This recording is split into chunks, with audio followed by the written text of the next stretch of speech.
नमस्कार, मैं हूं रवि केंद्रा। हॉर्नबिल टीवी देख रहे हैं आप। शुरुआत बड़ी खबर से करते हैं। उत्तराखंड में आज फिर से भारी बारिश का अलर्ट जारी किया गया है। पर्वतीय जिलों से लेकर मैदानी इलाकों में भी भारी बारिश हो सकती है। इसके अलावा चंपावत, नैनीताल, उधम सिंह नगर में बारिश का रेड अलर्ट जारी किया गया है। पौड़ी, पिथौरागढ़, बागेश्वर, अल्मोड़ा में ऑरेंज अलर्ट है। 3 जिलों में आज आंगनबाड़ी और स्कूल भी बंद किए गए हैं क्योंकि भारी बारिश का अलर्ट है। ऐसे में 3 जिलों में आज आंगनबाड़ी से लेकर 12वीं तक की कक्षाओं को बंद किया गया है। तो बड़ी खबर बता रहे हैं क्योंकि बीते रोज ज्यादा बारिश उत्तराखंड में हुई है और ऐसे में अगर आज की बात की जाए तो आज भी उत्तराखंड में भारी बारिश का अलर्ट है। कुमाऊं जिलों में रेड अलर्ट जारी किया गया है, तो वहीं गढ़वाल के जो पर्वतीय जिले हैं वहां पर ऑरेंज अलर्ट जारी किया गया है।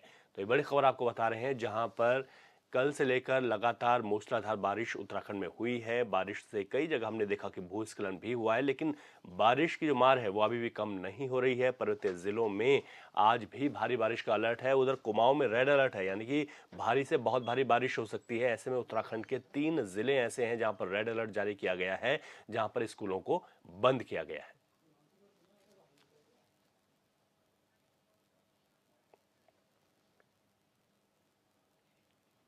अधिक जानकारी लेते हैं। हमारे संवाददाता अरुण सैनी हमारे साथ फोन लाइन पर मौजूद हैं। अरुण, और क्या कुछ जानकारी है मौसम को लेकर? कब तक मौसम ठीक हो जाएगा और आज के लिए क्या अलर्ट जारी किया गया है? जी रवि, बिल्कुल देखिए, जिस तरीके से लगातार जो है बारिश हो रही है, बीते कल की भी अगर बात की जाए तो करीब 10 से 12 घंटे लगातार जो है वो बारिश राज्य में हुई है और ऐसे में जगह जगहों पर जलभराव की समस्या भी देखने को मिली और लोगों को काफी परेशानियों का सामना भी करना पड़ा। हालांकि जो बच्चे स्कूल में जाने वाले हैं उन्हें भी काफी खासी परेशानी हुई और पानी में कई फुटेज ऐसी भी आई, वीडियोज ऐसी आई जहाँ बच्चे पानी में जो है स्कूल जा रहे हैं। तो ऐसे में इसी को देखते हुए आज इस तरीके से मौसम विज्ञान केंद्र देहरादून के द्वारा जो है कुमाऊं मंडल के कई जिलों में जो है रेड अलर्ट जारी किया गया, जिसमें कि चंपावत, नैनीताल और उधम सिंह नगर शामिल है। तो वहीं पौड़ी, पिथौरागढ़, बागेश्वर और अल्मोड़ा में जो है वो ऑरेंज अलर्ट जारी किया गया है। तो इसको मद्देनजर देखते हुए कई जिलों के जो है स्कूल में भी आंगनबाड़ी वो भी बंद किए गए हैं और ऐसे में ताकि जो बच्चों को कोई परेशानी ना हो, क्योंकि जो बच्चे स्कूलों में जा रहे हैं उन्हें कोई दिक्कतों का सामना ना करना पड़े, तो इसको लेकर ये फैसला भी लिया गया है। हालांकि जिस तरीके से लगातार अगर कुमाऊं मंडल की बात की जाए तो अब तक जो बारिश हुई है मानसून सीजन में, कुमाऊं मंडल में सबसे अधिक जो है बारिश वो हुई है। इसी के मद्देनजर आज भी जो है कुमाऊं मंडल के कई जिलों में रेड अलर्ट जारी है और गढ़वाल मंडल के भी कई जिलों में जो है वो ऑरेंज अलर्ट जारी है। तो हालांकि फिलहाल की अगर देखा जाए अभी तक मौसम साफ है, ऐसे में बारिश अभी कि ऐसी कोई संभावना नहीं दिख रही है, लेकिन आने वाले शाम तक या दोपहर तक मौसम का मिजाज कैसा रहता है ये देखने वाली बात होगी। लेकिन हालांकि मौसम विज्ञान केंद्र की तरफ से जो है रेड अलर्ट कुमाऊं मंडल के कई जिलों में आज जारी किया गया है। ठीक है अरुण, आप कह रहे हैं कि अभी इस तरीके की बहुत भारी बारिश नहीं देखी जा रही है उत्तराखंड में, लेकिन मौसम किस तरीके से बदलता है इसको देखना होगा। लेकिन अलर्ट आज जारी किया गया है। बहुत शुक्रिया अरुण तमाम जानकारी के लिए आपका। आगे बढ़ेंगे। यूपी उत्तराखंड में कांवड़ यात्रा के रूटों पर दुकानदारों को नेम प्लेट लगाने अनिवार्य किए जाने के फैसले पर सुप्रीम कोर्ट ने अंतरिम रोक लगा दी है। साथ ही कोर्ट ने यूपी, उत्तराखंड और मध्य प्रदेश सरकार को नोटिस भी जारी किया है।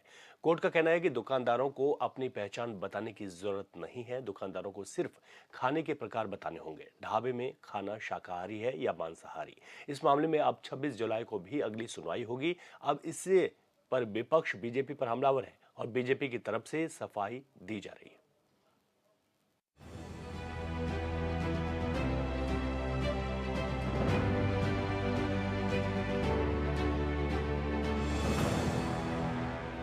कोर्ट ने पिटीशन का संज्ञान लेते हुए नोटिस इशू किया है और यह notice state of Uttar Pradesh, state of Uttarakhand और मध्य प्रदेश के खिलाफ इशू हुआ है। अगली इसकी सुनवाई फ्राइडे को फिक्स है। कांवड़ यात्रा मार्ग पर होटलों को अपने मालिकों के नाम प्रतिष्ठित करने के उत्तर प्रदेश और उत्तराखंड सरकार के आदेश को लेकर सुप्रीम कोर्ट में सुनवाई हुई और सुनवाई के बाद कोर्ट ने सरकार के फैसले पर रोक लगा दी। सुप्रीम कोर्ट ने पूछा कि क्या ये प्रेस स्टेटमेंट था या औपचारिक आदेश था कि इन्हें प्रदर्शित किया जाना चाहिए। आज सुप्रीम कोर्ट की बेंच ने जो मुजफ्फरनगर पुलिस की डायरेक्टिव थी उस डायरेक्टिव को पढ़ा, समझा और ये पाया कि ये डायरेक्टिव जो है कॉन्स्टिट्यूशनल वैल्यूज से बियॉन्ड ट्रैवल कर रहा है। एंड कोर्ट का ये नज़रिया था क्या कि किस तरह का खाना सर्व होता है, वेज या नॉन वेज, ये ज़्यादा इम्पोर्टेंट है इन कंपैरिजन टू उसको कौन सर्व कर रहा है। कोर्ट ने पिटिशन का संज्ञान लेते हुए नोटिस इशू किया है और यह notice state of Uttar Pradesh, state of Uttarakhand और मध्य प्रदेश के खिलाफ इशू हुआ है। अगली इसकी सुनवाई फ्राइडे को फिक्स है। सुनवाई के दौरान सुप्रीम कोर्ट ने कहा कि दुकानदारों को पहचान बताने की जरूरत नहीं है, दुकान मालिकों को नाम बताने की जरूरत नहीं, दुकानदारों को सिर्फ खाने के प्रकार बताने की जरूरत है।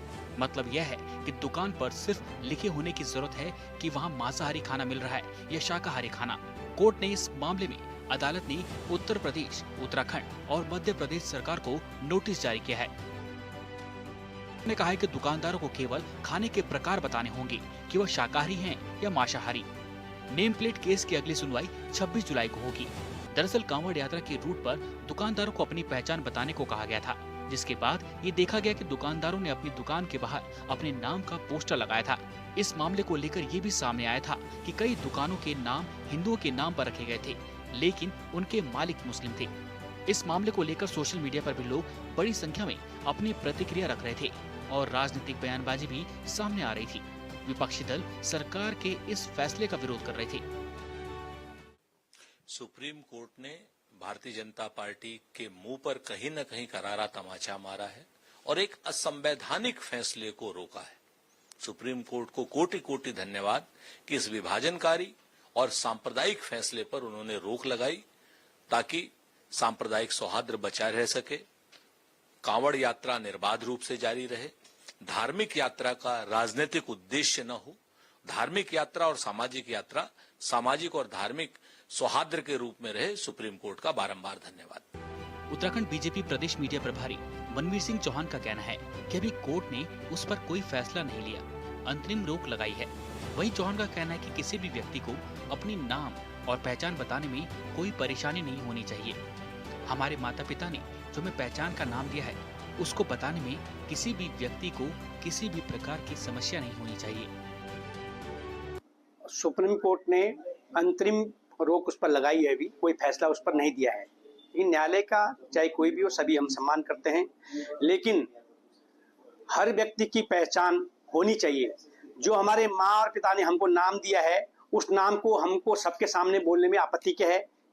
मुझे लगता है चाहे किसी भी धर्म का व्यक्ति हो, चाहे किसी भी समुदाय का हो, सभी को जो उसके माँ और पिता ने उनको नाम दिया है, उस नाम को सबके सामने बोलना ही चाहिए, उसकी वो पहचान होनी भी चाहिए। उत्तराखंड कांग्रेस प्रदेश संगठन उपाध्यक्ष मथुरा जोशी ने कहा कि सुप्रीम कोर्ट का जो फैसला आया है वह स्वागत योग्य है।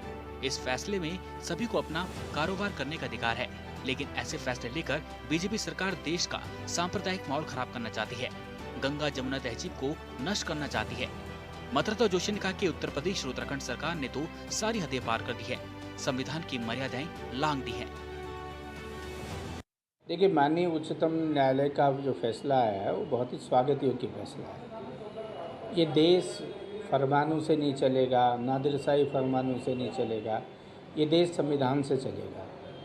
हर व्यक्ति को इस देश में रहने का अधिकार है, हर व्यक्ति को इस देश में अपना कारोबार करने का अधिकार है, हर व्यक्ति को अपनी दुकान लगाने का अधिकार है। लेकिन सरकार जानबूझकर, भारतीय जनता पार्टी की सरकार इस देश का सांप्रदायिक माहौल ख़राब करना चाहते हैं, गंगा जमुनी तहजीब को नष्ट करना चाहते हैं और जो सामाजिक सद्भाव का ताना बाना इस देश में है उसको समाप्त करना चाहते हैं।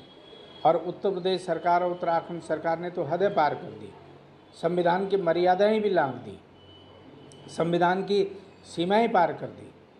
और आज माननीय उच्चतम न्यायालय ने बिल्कुल सही निर्णय दिया है, हम इनके निर्णय का स्वागत करते हैं। यही बात हम भी कह रहे थे, हम आभार व्यक्त करते हैं माननीय सुप्रीम कोर्ट का कि उन्होंने कम से कम कांग्रेस की बात में मुहर लगाई है। सरकार के आदेश की पुलिस प्रशासन ने अपना काम किया और दुकानों ने अपनी अपनी दुकानों पर नेम प्लेट भी लगा दी, लेकिन जब मामला विवादों में आया तो सुप्रीम कोर्ट ने इस पर अंतरिम रोक लगा दी। अब मामले की सुनवाई 26 जुलाई को होगी, लेकिन इसे लेकर विपक्ष और सत्ता पक्ष आमने सामने आ गए हैं। Bureau report, hornbill TV. Supreme court ने नेम प्लेट लगाने के फैसले पर अंतरिम रोक लगा दी है। बता दें कि उत्तर प्रदेश, उत्तराखंड और मध्य प्रदेश की सरकार ने कांवड़ यात्रा मार्ग पर व्यापारियों के लिए नेम प्लेट लगाने के फैसले को लिया था। सरकारों का तर्क था कि यह आदेश सुरक्षा और पारदर्शिता को बढ़ावा देने के लिए जारी किया गया था, जिससे कांवड़ यात्रा के दौरान किसी भी अप्रिय घटना से बचा जा सके।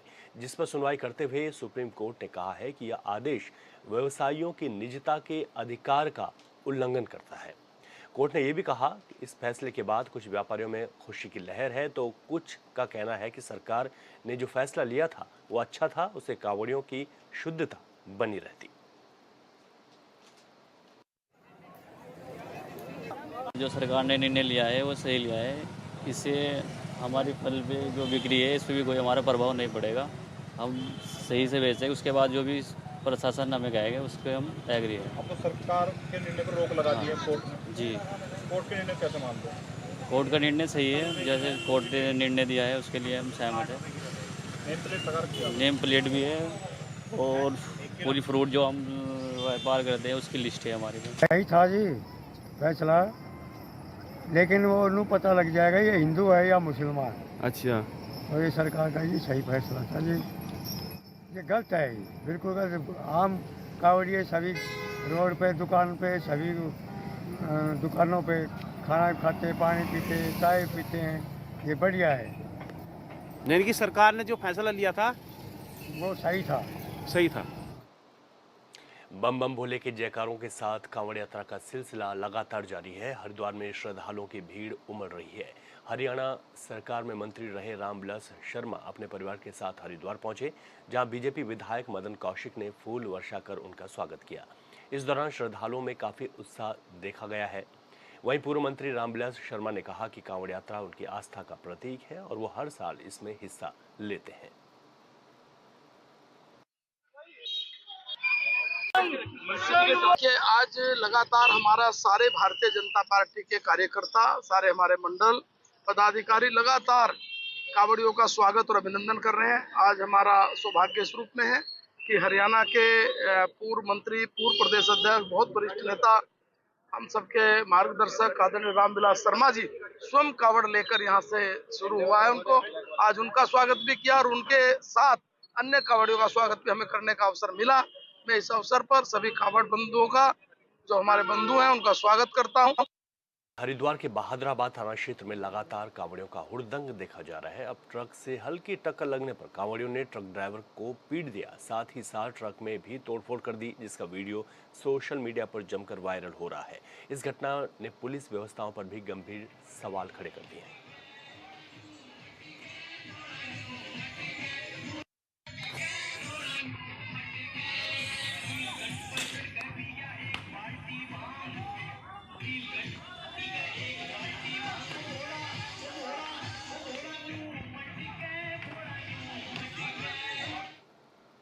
पौड़ी जिले के सतपुली राष्ट्रीय राजमार्ग 534 पर सीमेंट ईंट से भरा एक ट्रक दुर्घटनाग्रस्त हो गया, जिसमें वाहन चालक की मौत हो गई, जबकि एक व्यक्ति गंभीर रूप से घायल हो गया, जिसे घटना की सूचना पर पहुंची एसडीआरएफ और पुलिस टीम ने अस्पताल में भर्ती करवाया है।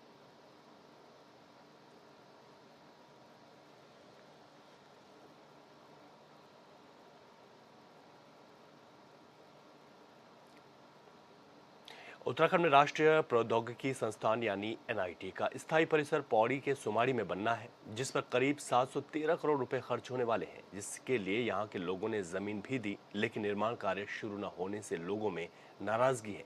अब गांव के लोग कह रहे हैं कि निर्माण कार्य शुरू नहीं किया गया तो आंदोलन करेंगे। हमें बोल रहे हैं कि आप लोग क्या नहीं घुसेंगे, जब ये हमारी भूमि है, ये हमारे लोगों की भूमि है, और ये जो भूमि है ये है हमारे जुगरानों की भूमि। पौड़ी के सुमाड़ी के लोगों ने एनआईटी का स्थायी परिसर बनाने के लिए जमीन भी दे दी, लेकिन अब तक निर्माण कार्य शुरू नहीं किया गया। जाहिर है, इसे लेकर लोगों में भारी नाराजगी है। कई दिनों से मांग कर रहे ग्रामीणों का गुस्सा फूटा तो गांव की महिलाओं ने निर्माण कार्य स्थल पर पहुंचकर तालाबंदी कर रोष जताया। ग्रामीणों ने कहा कि एनआईटी के स्थायी परिसर के लिए सुमाड़ी के ग्रामीणों ने भूमि दान दे दी, लेकिन अभी तक सुमाड़ी की भूमि पर निर्माण कार्य शुरू न करवाकर चमराड़ा से लगी भूमि पर निर्माण कार्य शुरू कर दिया गया है। ये बताइए कि 6 किलोमीटर शिलान्यास से दूर बिल्डिंगें बननी शुरू हो गई हैं, तो आप बताइए कि कहां तक जाएंगे। और हम लोगों को कितना ज्यादा गफलत में सरकार ने रखा हुआ है और शासन ने रखा हुआ है, प्रशासन ने।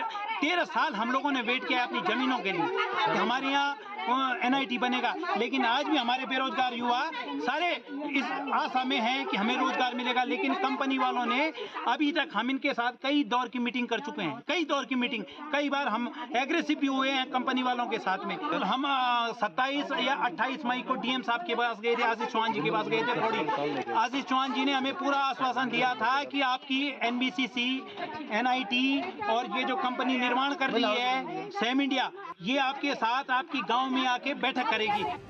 सुमाड़ी के ग्राम प्रधान सत्यदेव बोगड़ा ने बताया कि ग्रामीणों ने NIT के स्थायी परिसर बनाने के लिए भूमि दान की, लेकिन अभी तक NIT का निर्माण कार्य शुरू नहीं हुआ, बल्कि चमराड़ा से लगी भूमि में निर्माणदायी संस्था ने कार्य शुरू कर दिया है। NIT के मुख्य गेट का निर्माण भी चमराड़ा से लगी भूमि पर होना है। करीब 2 महीने उनके लेटर पर कार्रवाई होने के बाद भी ये लोग सुनिंद होकर काम कर रहे हैं। ये देखिए कितना दुर्भाग्यजनक है कि एक IAS अधिकारी की भी बातों को ये लोग बिल्कुल कुछ नहीं समझ रहे हैं और ये अपने आप को यहाँ का सर्वा समझ रहे हैं, जबकि हम लोग पीड़ित हैं। हम लोगों ने अपने जमीनें इतनी दान दे रखी है कि कोई आदमी सोच नहीं सकता है। हम लोगों ने 185 हेक्टेयर जमीन हमारे गांव ने दे रखी है। आप सोचिए कितनी बड़ी तादाद में जमीन दान देने के पश्चात भी हम लोग आज यहाँ भटक रहे हैं, इनके पास भटक रहे हैं, नौकरी के लिए भटक रहे हैं, अपने हकों के लिए भटक रहे हैं। तो इतनी बड़ी दुविधा है, आप समझ नहीं सकते कि हम लोगों पे क्या गुजर रही है। हमारे कुल देवी देवताओं का स्थान इस स्थान पर है, ये हमें घुसने के लिए भी मना कर सकते हैं। अभी तो मना नहीं कर रहे हैं, लेकिन भविष्य क्या हो सकता है हमें कुछ पता नहीं है। हमारा आना जाना बंद कर रहे हैं, पैदल मार्ग है हमारा। ग्राम प्रधान ने कहा कि स्थानीय युवाओं को NIT के निर्माण कार्य के दौरान रोजगार देने की बात कही गई थी, लेकिन अभी तक किसी भी प्रकार का रोजगार लोगों को नहीं मिला है। इससे पूर्व भी जिला प्रशासन के लिए ग्रामीणों की बैठक हुई थी। ग्रामीणों ने निर्माणदायी संस्था के साथ बैठक कर कार्य शुरू करने की मांग की थी, लेकिन अभी तक कार्य शुरू नहीं हुआ।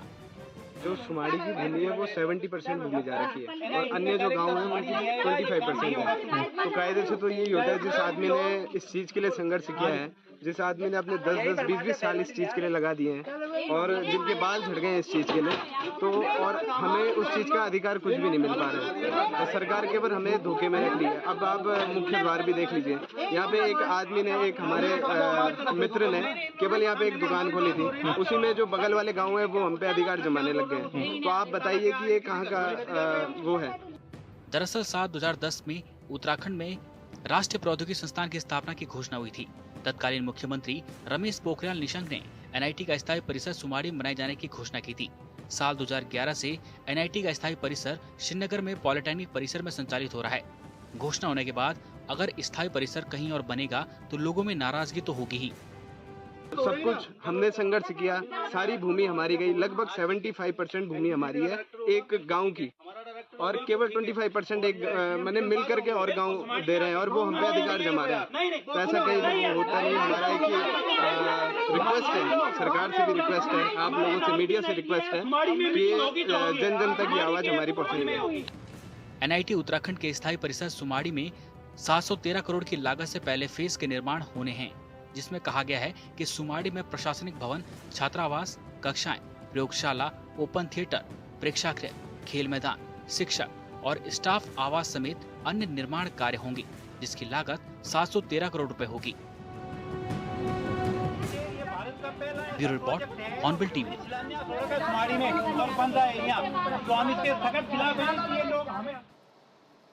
देहरादून के माजरा क्षेत्र में सुबह हुई मूसलाधार बारिश के चलते सड़कों पर पानी भर गया, जिस वजह से लोगों को भारी परेशानियों का सामना करना पड़ा और नालियां चौक होने पर निगम के कर्मचारियों ने उन्हें साफ कर खुलवाया है।